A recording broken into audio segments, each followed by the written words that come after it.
경기 침체는 어떻게 오는가? 이 경기 침체는 어떻게 오냐면 저는 개인적으로 경기 침체는 항상 모든 그 부도나 침체나 이런 것들은 부채에서부터 비롯된다. 그러니까 자영업자들도 문을 닫는 이유는 빚을 못 갚기 때문이에요. 이 매출 가지고는 빚도 못 갚는다. 네. 그때 빚 없이 장사하시는 자영업자 여러분들은 뭐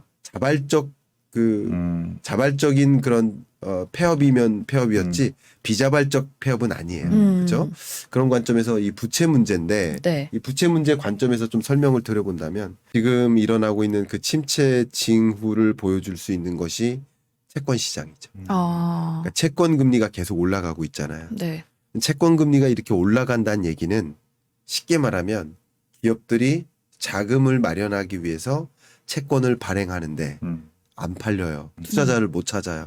그러니까 계속 채권 금리를 잡을 수밖에 없어요. 네. 아무리 높은 채권 금리로 채권을 발행해도 그 채권을 사가지 않아요. 투자자를 못 찾아요. 네. 심지어 지금 한전도, 한국도로공사도, 뭐 과천도시공사 여기도 지금 그 투자자를 못 찾아서 맞아요. 채권이 매각이 안 돼요. 음. 채권 미매각률이 있는데 네. 그게 이 3분기 22년 3분기 미매각률이 20%에 가깝습니다. 14%인데 네. 7, 8, 9월이 14%예요. 네. 3분기가. 네. 근데 9월이 20%를 상회했어요. 네. 근데 작년 3분기가 미매각률이 0.1%. 0.1에서 그럼 20%된 거예요? 그러니까 비교를 해보자는 거예요. 네. 미매각률이라는 게. 그만큼 심각하고요. 이 9월 미매각률이 20%를 넘었는데 이것은 레고랜드 사태가 있기 전의 모습입니다. 심각하다는 거예요. 그러면 기업들이 자금 마련을 위해서 채권을 발행해야 되는데 이게 왜 중요한 거냐면 보통 어차피 기업의 여러분 재무 구조 다 아시잖아요. 네. 자기 자본, 타인 자본.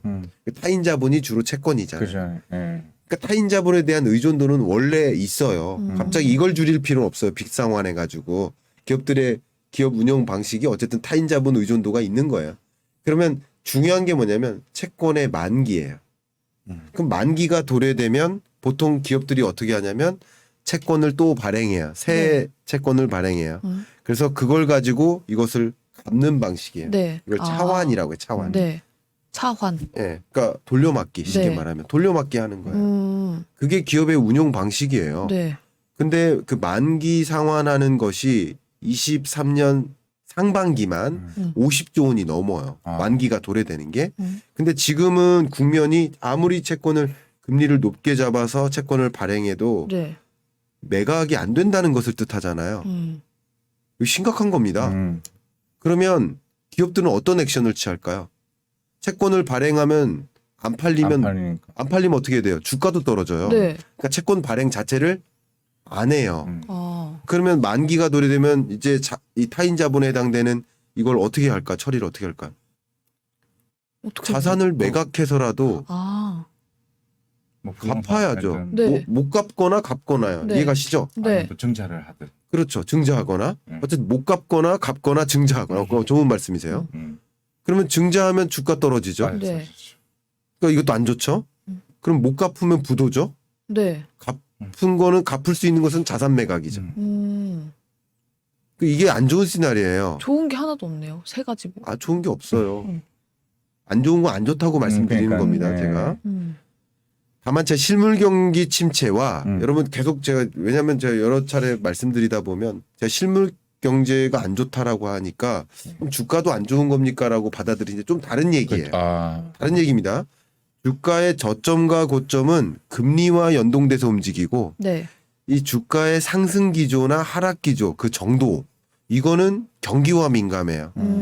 미리 말씀드리면 경기 침체가 이렇게 오기 때문에 경기 침체가 왜 오는지부터 정리하고 주가를 말씀드릴게요. 네. 그걸 구분하셔야 됩니다, 여러분. 네. 저는 같은 얘기를 했는데 받아들이는 사람이 다르더라고요. 저도 놀랐어요. 제가 2020년 2월 달에 더블딥 시나리오라는 책을 냈는데 네. 경기 침체가 크게 온다라는 것을 경고한 거예요. 수정 전망한 거예요. 네. 변수가 등장했으니까. 그게 주가가 급락할 거라고 일시적인 급락은 있었지만 네. 그렇게 받아들이신 거예요. 그분들이 아직까지 저 따라지면서 욕하세요. 진짜요? 네, 그러니까 여러분 네.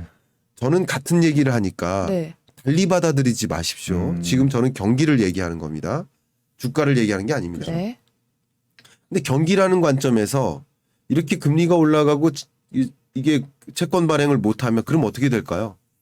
기업들은 주로 지금 저도 이제 경제 전망이 제 주 분야다 보니까 네. 네. 정말 많은 기업들을 만나면서 제 자신인 거 한 가지는 우리나라에서 가장 많은 기업의 경영 전략 회의에 참석하는 사람은 김광석일 겁니다. 네. 그건 제가 자신 있어요. 어. 경영 전략 회의에 가서 경제 전망 강의하고 회의도 하고 네. 논의도 합니다. 네. 근데 그 경영 전략 회의의 주제가 뭘까요? 이 기업들의 이 경영 전략 회의라는 뭐 사장단 미팅 혹은 뭐 임원 회의 매월 뭐 분기마다 있는 뭐 실적 뭐 이런 논의가 있어요. 네. 근데 이제 내년을 앞두고 어떻게 우리 살림살이 할까 이런 회의를 하는 거예요. 가장 중대한 회의예요. 기본적으로 분위기는 어둡습니다. 침침해요. 나쁘게 얘기하면 이제 회장님한테 임원들이 혼나는 시간이에요. 이해 가시죠? 네네. 그런 흐름이라고 보시면 좋아요. 이제 그 자리에서 지금 회의 내용이 뭘까요? 사업 부문을 조정하자예요. 왜냐하면 채권을 발행하지 못하고 자금 마련이 어렵고 그리고 내년 경기 어려울 거라고 보니까 설비 투자 용량 줄이자. 인력 줄이. 여러 사업 중에 이런 수익성 안 되는 사업을 줄이자. 실례지만 과장님 그 네. 차량용 반도체 산업의 수익률이 대략 얼마 정도 되는지 아십니까? 한 20-30% 아닙니까? 20-30%까지는 좀 어렵고요. 네. 20-30% 한다 그러면 삼성전자도 차량용 반도체 시장으로 전격 진출할 거라 생각하는데 5%에서 10% 정도로 보통 시장이 추계를 하더라고요. 네. 그거는 이제 저보다 더 정확하실 수 있으니까 제가 그걸 갖고 말씀드린 거 아닙니다. 네. 뭐가 정확하다 네. 이건 아닙니다. 우리 라이브예요. 그렇죠? 정확하다는 게 아닙니다. 네. 근데 저는 그렇게 이해하고 있어. 5에서 10% 정도. 다시 한번 확인해 보겠습니다만. 네. 제가 왜 이 말씀을 드리냐면 기업이 어떤 특정 사업을 정리할지 말지의 기준은 뭘까요? 그게 금리예요. 왜냐하면 타인 자본에 의존하기 네. 때문에 네네. 이 돈을 빌려서 이 사업을 계속할지 말지에 대한 판단은 이 대출 금리가 5%면 마이너스 수익성을 안고 사업하는 거예요. 쉽게 말하면. 그죠? 네. 마이너스 수익성을 안고 사업한 대출이라는 건 그거예요. 금리가 올라갔으니까. 근데 그 5%의 대출 금리를 끼고 이 사업을 할지 여부를 판단한다는 얘기는 네. 적어도 5% 수익성 이상이어야 된다는 거죠. 맞죠? 네. 그러니까 이렇게 채권 금리가 올라간다는 얘기는 대부분의 사업들을 수익성이 좀 떨어지는 사업, 네. 물론 단기적으로만 고려하지는 않겠죠. 네. 중장기적으로 좀 고려를 하겠지만 그런 사업들을 정리하는 액션이고요. 그럼 그런 사업들을 정리하는 과정에서 중소기업들은 어떨까요? 그 사업군이 자기 기업의 절대적인 매출액일 가능성이 높죠. 그렇죠. 사업일 수도 공급업체들이니까. 그렇죠. 네. 그런 식으로 사업 부문이 정리되고 중소기업들이 구조조정되고 네. 하는 일들이 23년의 모습으로 여러분 관찰하실 수 있는 모습들이고 네. 그런 과정에서 다행히가 아닙니다. 당연히 어떤 일들이 야기될까요? 고용이라는 문제가 그렇죠. 그때부터 오는 거고 고용은 항상 경기 후행적이에요. 항상. 네. 경기가 안 좋을 때 그날부터 고용이 해고로 연결되지 않아요. 취업자가 실업자로 바뀌는데 걸리는 시간이 있어요. 그러니까 당연히 경기 후행적이에요. 네. 그러니까 사업 부문 조정이라는 것들은 여러분 많은 기사를 통해 보시죠. 네. 예를 들면 뭐 애플이 아이폰 14 증산 계획을 철회한다. SK 하이닉스가 설비 용량을 줄인다. 이게 다 그런 것들이에요. 그러면 이제 고용 침체라는 것은 언제쯤 올까? 내년 한 2분기 뭐 이 정도에 올 수 있겠구나. 네. 이런 식으로 그림을 그리시면 좋아요. 그게 경기 침체를 여러분 말 그대로 실감하는 그런 모습일 겁니다. 그럼 경기를 봤을 때 이제 회사가 안 좋아지면 뭐 돈이 안 되는 사업이나 아니면 인원 감축을 할 수 있고 그럼 그게 또 그 밑에 하청으로 내려가서 뭐 정리한 사업군을 주력으로 하는 중소형주가 크게 타격을 받을 수도 있다. 그럼요. 라고. 제가 우울한 말씀 드려서 죄송하지만 네. 경기는 좋기가 힘들다. 어. 그리고 그러니까 이런 게 사이클인 거예요. 그렇게 해서 다 구조조정 되면 그때부터 이제 저점을 찍고 회복되는 그런 건데 제가 지지난주에 삼성전자에 가서 우리 부사장님 보고 계신지 모르겠지만 화성에 네. 반도체 공장이 있죠. 네. 그 일대가 딱 삼성전자랑 그 숙소 건물이랑 빼고 펑해요. 네. 근데 아마도 그 임직원들이 뭐 식사하거나 편의시설, 뭐 편의점 이런 자영업체들이 조금 있겠죠. 네.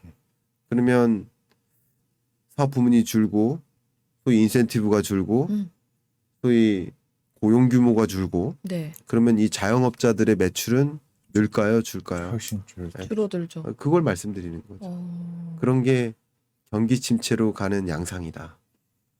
실물 경제적으로 충분히 이해하실 수 있을 거라고 생각이 됩니다. 그럼 교수님은 그 시점을 내년 한 2분기 정도로 예상을 하시고 여러분들이 그런 성적표를 받아든다. 계신 건가요? 네. 그러면 2, 3분기죠.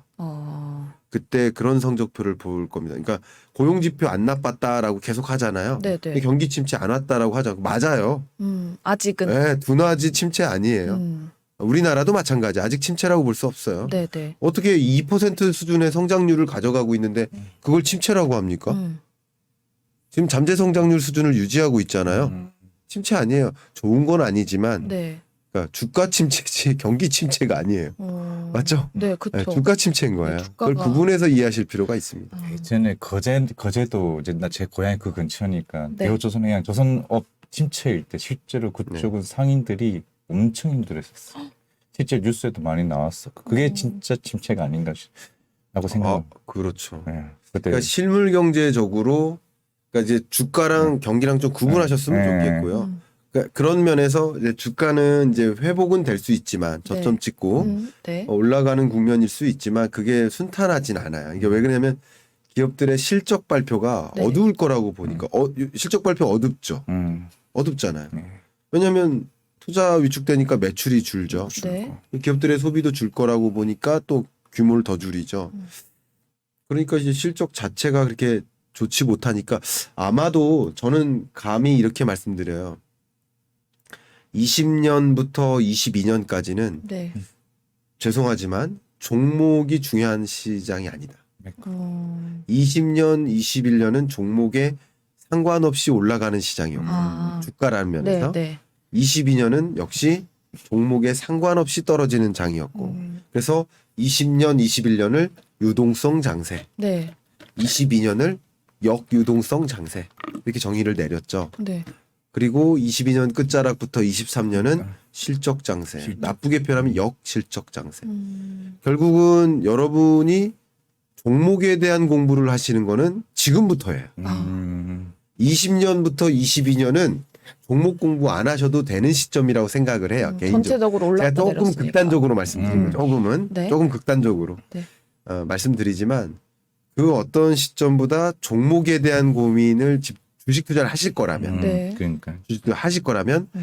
종목에 대한 고민이 좀 집중돼야 될 시점이 이제 왔다. 이제부터. 정말 옥석 가리기. 특히 이제 실적이 좀 뒷받침될 만한. 그러니까 예를 들면 20년에는 드림에 투자하고 그랬잖아요. 네. 근데 드림보다는 실적 기반이라고 볼 수 있을 것 같아요.